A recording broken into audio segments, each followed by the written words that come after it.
إسرائيل تضرب إيران بصواريخ غير عادية، تسريبات خطيرة، خطط جديدة لترامب بشأن إيران، وطهران تستعد، اتهامات لإيران بالتخطيط لاغتيال الرئيس المنتخب، تفاصيل جديدة للهجوم الأخير الذي شنته إسرائيل على إيران في إطار ردها على هجمات الباليستي مطلع أكتوبر الماضي، حيث كشفت وكالة رويترز أن إسرائيل لجأت إلى أسلوب غير معتاد، مستخدمة صواريخ باليستية تطلق من الجو. شيئا فشيئا تتكشف حقائق مثيرة عن ضربة إسرائيل الأخيرة ضد إيران، حيث استخدمت إسرائيل صواريخ باليستية تطلق من الجو بدلا من الصواريخ التقليدية.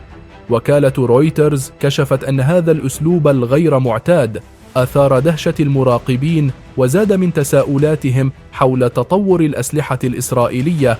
هذه الصواريخ تتميز بسرعة خارقة وقدرة على اختراق الدفاعات، مما يجعلها خيارا غير تقليدي مقارنة بصواريخ كروز البطيئة التي تفضلها القوى الكبرى عادة. لكن إسرائيل استخدمت صواريخ مصممة بتقنيات متقدمة من شركات إسرائيلية لتحقيق ضربات دقيقة وسريعة. في 26 من أكتوبر نفذ الجيش الإسرائيلي 3 موجات من الهجمات على مواقع إيرانية، استهدف مصانع صواريخ ودفاعات جوية.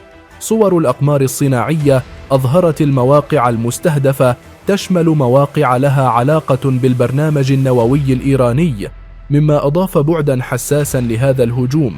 خبراء عسكريين أشاروا إلى أن تلك الصواريخ أضرت بالدفاعات الجوية الإيرانية، مما دفع إيران إلى إعلان ردا قادما وقاسي، ما قد ينذر بمواجهة عسكرية ممتدة إذا لم تسود لغة المفاوضات.